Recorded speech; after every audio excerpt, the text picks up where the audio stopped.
Okay, so yesterday I had my first attempt at racing on an AstroTurf surface. One of the tracks that I regularly attend changed their indoor track to AstroTurf from what was previously hard-packed, medium grip dirt.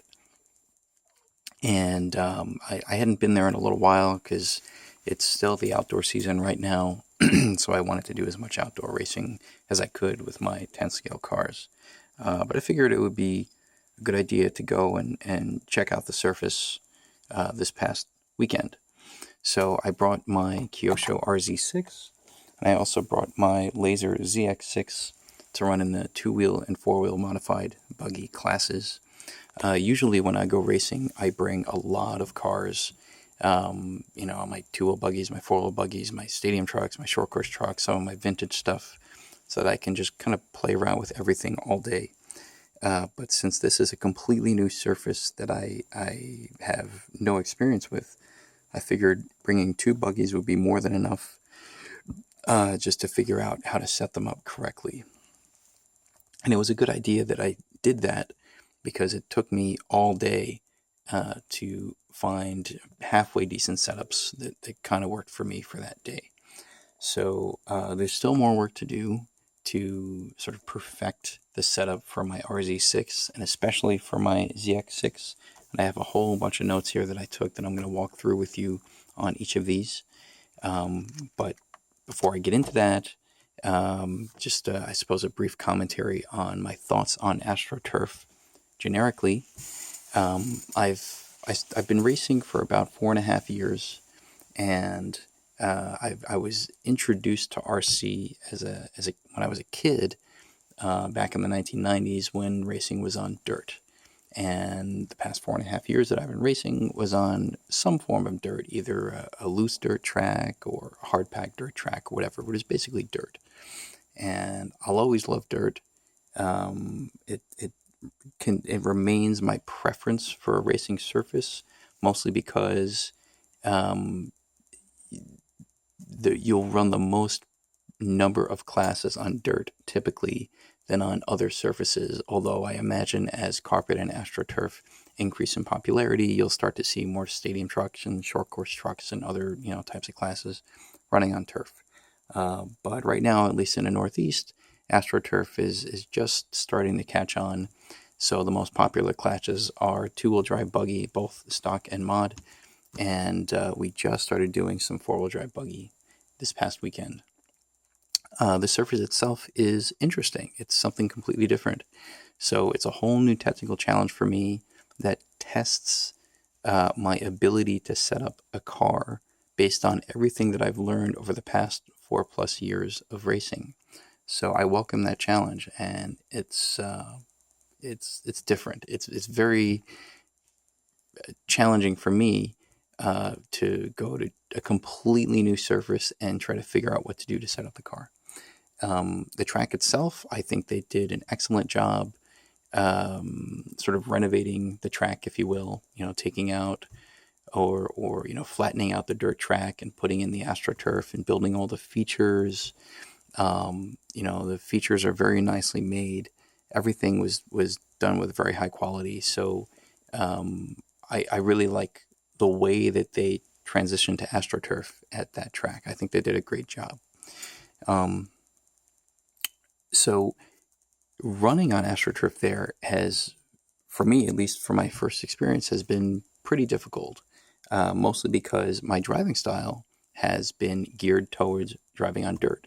So the way that you approach a corner, the way that you go off of a jump and land a jump is very different. And on a dirt track, when you approach a corner, especially in a two-wheel buggy, you might brake early, and then you will typically turn in before the car reaches the corner to give the front wheels or the front tires time to grab and then turn the car. On AstroTurf, you have so much grip that you don't want to do that. You want to turn in pretty much when you're at the corner. And that takes a little bit of getting used to. You don't have to brake as aggressively going into corners, or if you're like on a wide sweeper or something, that the amount of braking you need to navigate a turn is typically less. So that takes some getting used to. The jumping and landing, you have to be much more squared up, especially with the landing. If you land a little bit sideways, the car will tend to traction roll. The car's not going to slide very much, so there's less forgiveness for not taking straight lines, if you will. So that takes some getting used to, because on a dirt track, I'm used to, maybe rotating the car around turns, or if I land a jump a little bit off, I count on the fact that the surface has, not super high grip, so I can kind of slide the car off of a bad landing and then get going again. So that takes some getting used to. As far as the cars themselves, the RZ6, for my first day out on AstroTurf, it's a great car. I really like it. It's a lot of fun to drive. If there's one deficiency that I could point out between this car and the B6, is that at least presently there is no solution for mounting a front sway bar on the RZ6. Some of the B6 guys that I ran with yesterday have front sway bars on their car, and it allows them to really push their car harder into corners than I could with mine without traction rolling. So I'm not sure that you would need a sway bar on an RZ6, but it may help. So here's a list of stuff that I'm going to go through here with this car. So when I showed up, I took a guess at an initial setup. I went to 32.5 weight front and rear oil and an 18 millimeter ride height. The ride height was okay. The shock oil was a little too light at the front. The car was diving too much and it was traction rolling a little too much. So I went up to 40 weight up front, and that helped quite a bit. I'm also running 4x 1.3 millimeter pistons front and rear. The springs are Kyosho orange up front, that's their hardest spring, and Kyosho yellow in the rear, that's their second hardest spring. And for the rear diff, I'm running 10,000 weight oil. So the oil and the diff oil and the front and rear springs are what Tebow used at the IFMAR Worlds in Japan. 10,000 weight oil seems to be okay for the track I'm at. It's a fairly tight track, a lot of 180s. At first, the car felt like it was pushing a little bit, but as the tires wore in, I was able to actually slide the car just a little bit through corners. So on average, 10,000 weight oil is okay. I might experiment with going down to maybe a 7,000 or 5,000 weight oil just to get a little bit more mid-corner steering. Speaking of tire wear, my initial expectation was to go in with Schumacher mini pin yellow rear tires and just some kind of staggered rib front tire. The mini pins have a ton of grip, and by the way, I'm running closed cell inserts front and rear. Actually, for the front, these are narrow fronts. I think I'm running some kind of, these are open cells up front. But anyway, these yellow mini pins do tend to wear. So within one day, you might blow through a pair of tires, a set of tires. Now that does kind of surprise me a bit. I thought that AstroTurf was supposed to have long tire wear, perhaps with modified buggies. That's not the case because you're putting a lot more power down. With a stock buggy, you could probably get away with running a yellow mini pin tire for maybe 2 weeks at least and still have reasonable grip. So for mod buggy, you might want to run a slightly thicker pin. So I have to look around a little bit to see what other kinds of AstroTurf tires are out there that also have reasonable grip. I do have these knobby tires that I put on the rear of my Laser. I'll get to that in a moment. But I know some people were running that kind of knobby tire on the rear of their two-wheel drive buggies. I tried that on this RZ6 and it just felt too loose. So the rear tire solution is going to take a little bit more experimentation. Let's see what else we got here. Some of the corners on the layout that I was running on, and I have some videos that I'll be posting soon of racing with this car. They have really tight 180s, or in one corner in particular is there's an asymmetric roller that goes into a 180, and that's the most difficult corner for me on that entire track. For both of my two-wheel and four-wheel buggies, I just haven't quite figured out how to navigate that perfectly yet. But the way you approach the corner coming out of the previous turn, it's, you know, full bore, and then you have to brake really hard right up to the roller. And the brakes that I presently have right now are not the strongest, even though they're at 100% endpoint.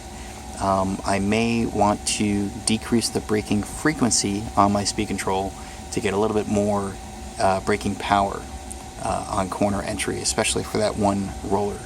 So that's something that I need to work on. Let's see here.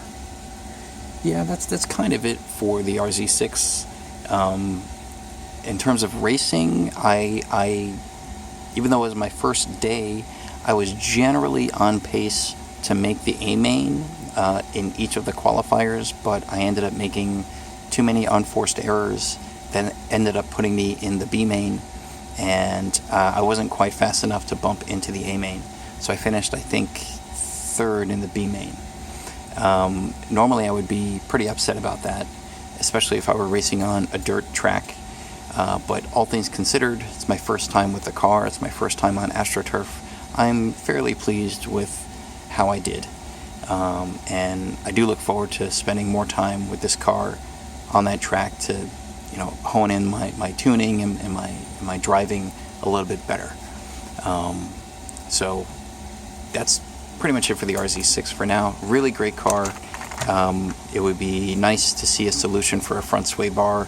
Maybe I'll be able to figure out some kind of hack to do that. But I'll only really play with that if I'm absolutely desperate. As for the laser, I had the most trouble with the laser.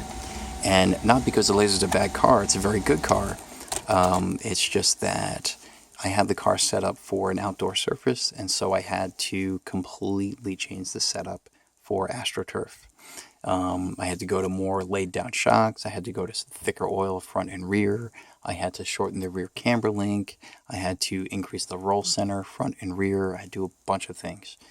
So I spent quite an amount of time throughout the day just experimenting with setup on the laser. And I was originally running Schumacher mini pin front and rear tires. And the mini pin fronts have an enormous amount of steering, way more steering than I needed, and the car was traction rolling quite a lot. So, you know, I tried to drop the ride height down to about 18 millimeters, the same as what I have on the RZ6, but I couldn't get low enough. On the front, I could get down to 18-ish millimeters. On the rear, it just wouldn't drop down that low unless I put down travel limiters in the shocks. Or, you know, run a really, really soft rear spring, which I wasn't inclined to do. So I'm running, by the way, Losi, I think this is a red or an orange. What kind of spring is this? This is a Losi red rear spring. That's their second hardest rear spring. And an associated purple front spring. I think that's a 4.2 rate front spring. That's their hardest spring. And in terms of jumping and landing and cornering, well, jumping and landing, I'll say, the shock setup feels okay. I ended up putting something like 6 millimeters of down travel limiters in the rear shocks just to get the rear to drop down.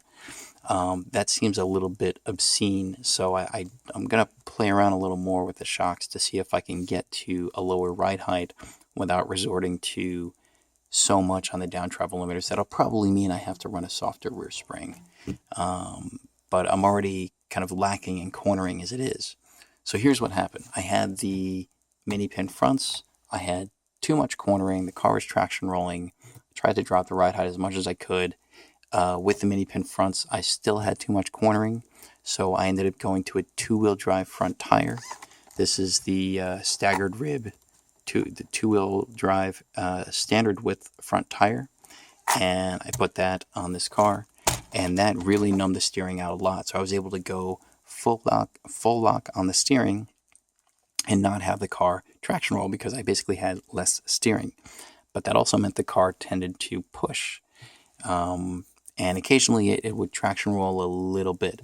So I figured, maybe if I went to a slightly looser rear tire instead of the mini pins, which have a huge amount of rear grip, maybe something like this knobby tire, which still has plenty of grip, but not quite as much as the mini pins, it'll allow the rear to slide just a little bit. So that certainly helped. And since these were, the only tires I had on hand to work with, I just had to make it work. So because I had these two-wheel drive front tires, and I was, as a consequence, I was lacking in mid-corner steering especially, I had to tighten the rear diff, loosen the front diff, try to get a little bit more cornering. I had to shorten the rear camber length to get a little bit more rear cornering, a little bit more mid-corner steering as well. So I had to make, a few different setup changes to account for the fact that I was using a narrow front tire to account for the fact that the car was traction rolling all the time.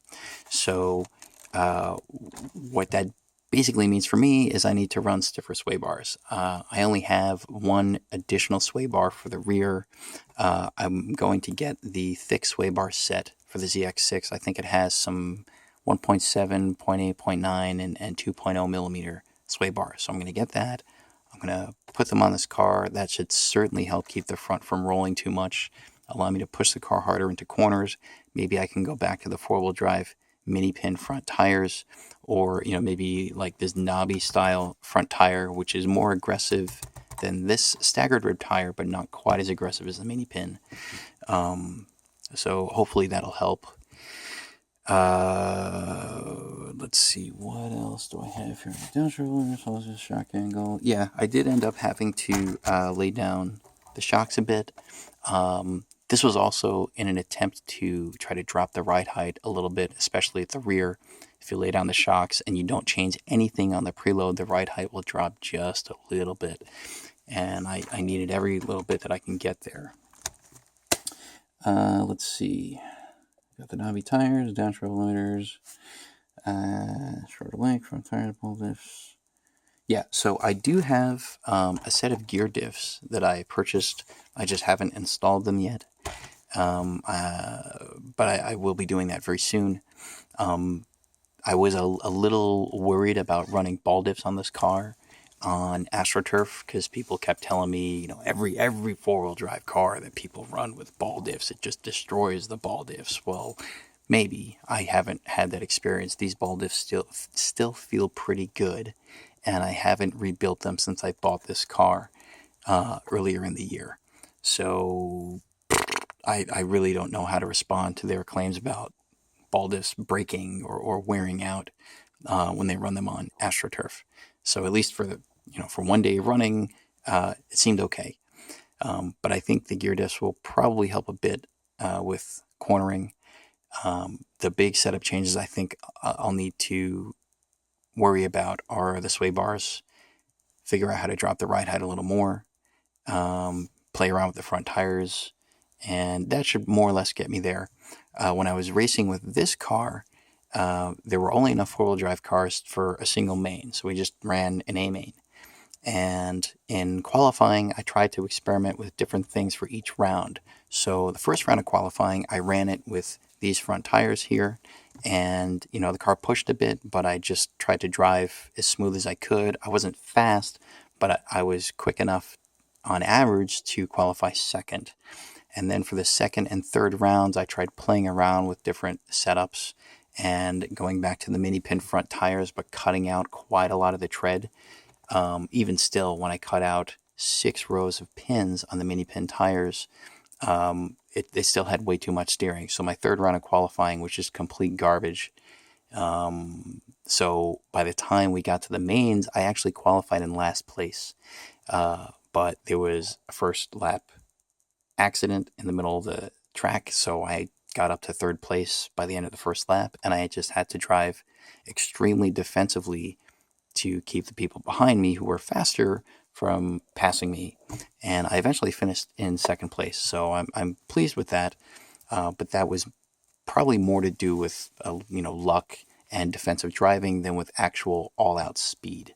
So this car will take a little bit more work.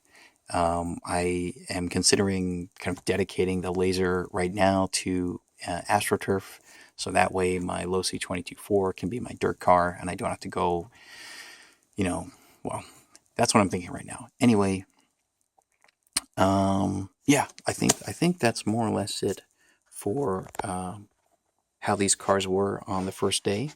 The RZ6 was great. This was actually faster than my laser because it just rotates so much better around corners.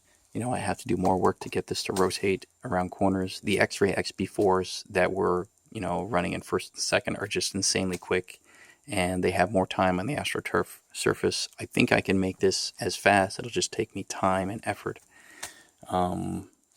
So, sorry, this is a pretty long video, but I wanted to give you a sense of how the cars were and my impression of AstroTurf. It's an interesting surface, very challenging for me initially, but I think over time, I'll start to get better at it, and I'll hopefully be as fast on that as I am on dirt. So that's it for this video, and thanks for watching.